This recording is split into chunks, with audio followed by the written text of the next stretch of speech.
Welcome back to our channel. I'm Jill, my partner is Charles, and we are spending the winter at Kofa National Wildlife Refuge. We're volunteering in exchange for a camping space, and one of the wonderful things about traveling this way is how well we get to know the new place that we're exploring. So we've been learning not only about the plants and animals of the refuge, but also a little bit about the history. If you've watched any of the previous episodes in this series, you've probably gotten the impression that Kofa is a very wild place. And that is both true and not true. It is technically legally designated wilderness, which means it's pretty wild and it's very rugged. It's very hard to get anywhere in Kofa Refuge without a high clearance four-wheel drive vehicle or on your own 2 feet. On the other hand, Kofa has been shaped and changed by people in some pretty dramatic ways. Kofa Wildlife Refuge is named for its mining history.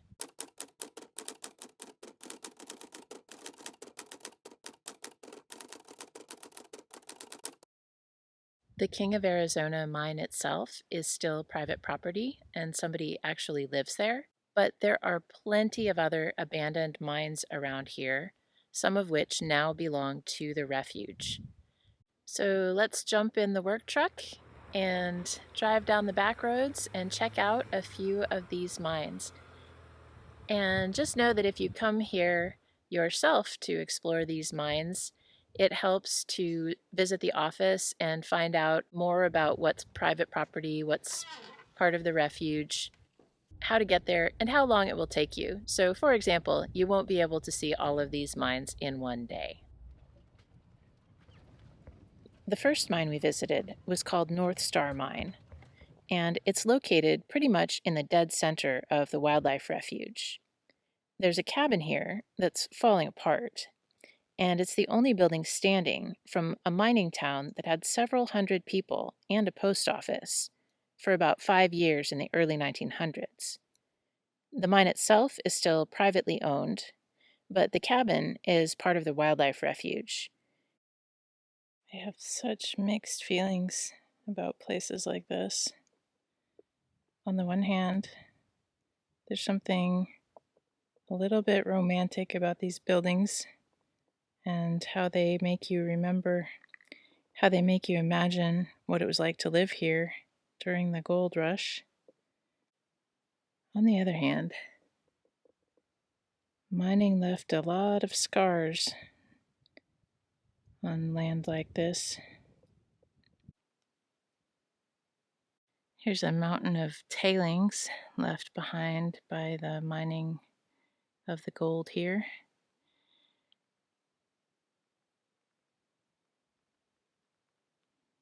Mining, more than any other industry perhaps, is famous for taking all the resources as fast as you can and leaving a mess behind in your wake.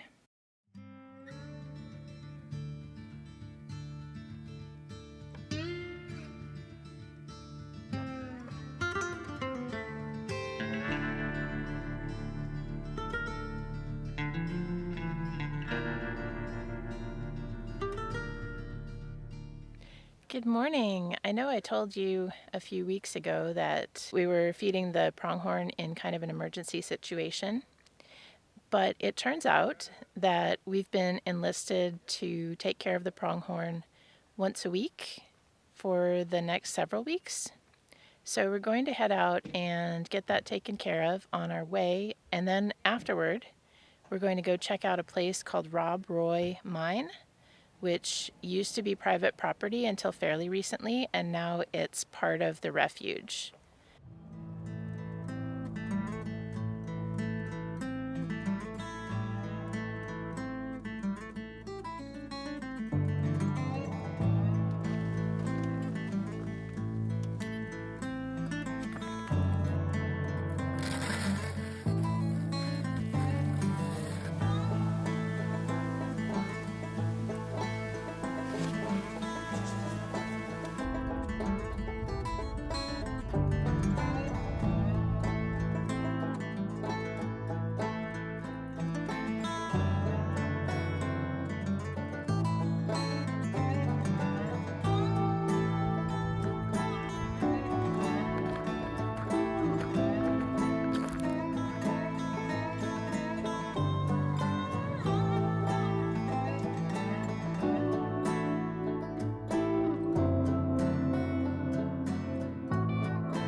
Well, if this place is frozen in time, it's frozen in a lot of different decades. One common theme with all of the local mines is that once they drilled a well deep enough to hit water and sorted out how to purify and transport the gold, they were profitable for a few good years. But in most cases, they continued exploring, just in case, for many years after that.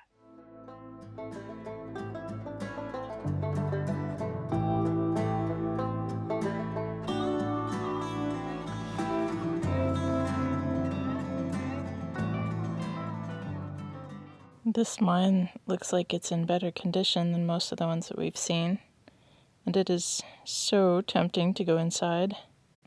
We can feel the cold air coming out the entrance, but unfortunately, it's just too dangerous for spreading white nose syndrome to the bats, even if we didn't mind taking our own lives into our hands by going into an old mine. It's just not worth the risk of endangering the bat population here. One thing that's especially hard for me to imagine is the effort and time and ingenuity that it took to bring all of this heavy, bulky equipment all the way out here to the middle of the mountains on roads that were certainly no better than what they are today, probably worse. Someone was really determined to make some money out here.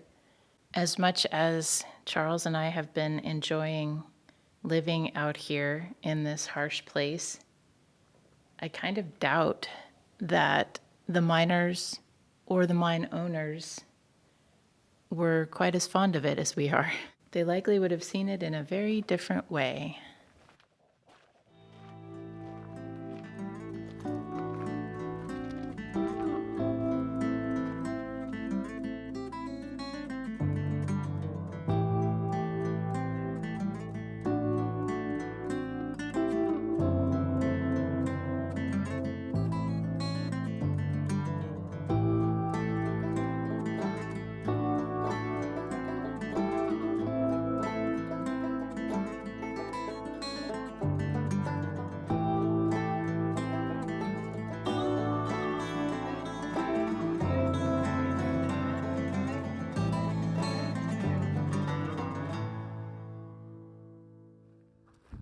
We have one more mine to show you. It's called the Big Eye Mine, and we were out at this very distant spot on the refuge because we were trying to mitigate some of the damage that has persisted since the mining days.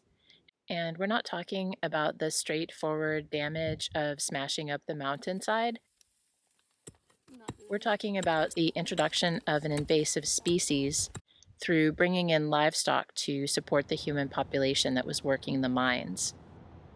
Good morning. We are meeting up with Paul, the wildlife biologist, and Kira, the intern, and we're going to be training on some invasive species management today.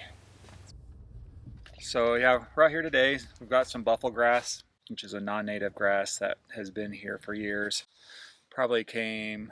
Was first brought over by mining activities in the early 1900s. The problem with buffalo grass is that, first of all, it's non-native, and what it does is can grow pretty well and start spreading and then create an unnaturally high fuel load. And so what'll happen is it'll just keep perpetuating, getting denser and denser and denser. The Sonoran Desert is not a fire-adapted ecosystem, and so when you have a high fuel load, it'll have higher intensity fires and can cook all the saguaros and all the natives, all the cactus and stuff. So yeah, we've been working on this for years, just trying to get the infestation smaller. We've got about 300 acres. Today we're out here just trying to work on a small part of it, just to try to reduce the density and extent. Vector-wise, we think probably brought over on vehicles.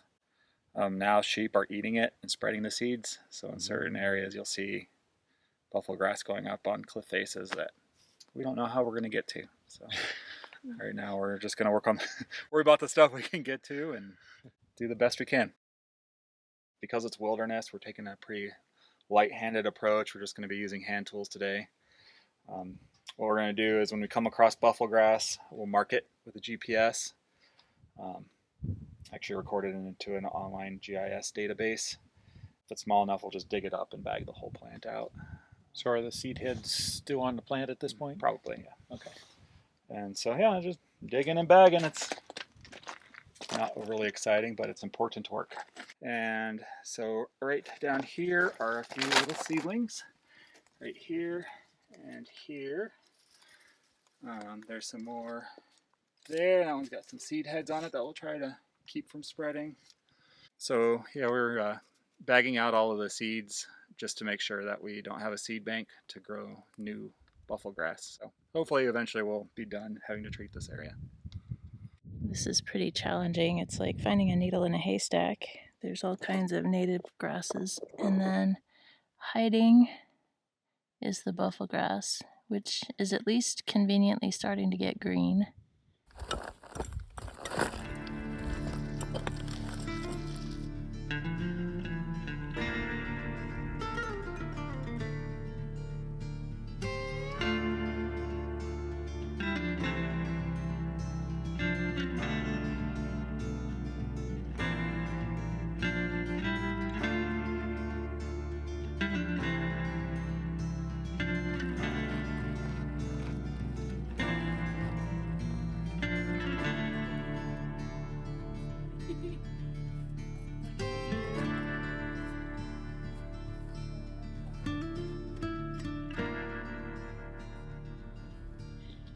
Well, we are so far out here that even though we're exhausted from pulling buffalo grass, we're going to go ahead and see if we can find the Big Eye Mine, which is part of the refuge.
The mine must be further up this hill because it looks like this was a washing operation to get the gold out on its way downhill. I'd like to go up and see the mine shaft, but I don't think I have it in me to walk any higher. Well, we can't go inside anyway, and I don't either.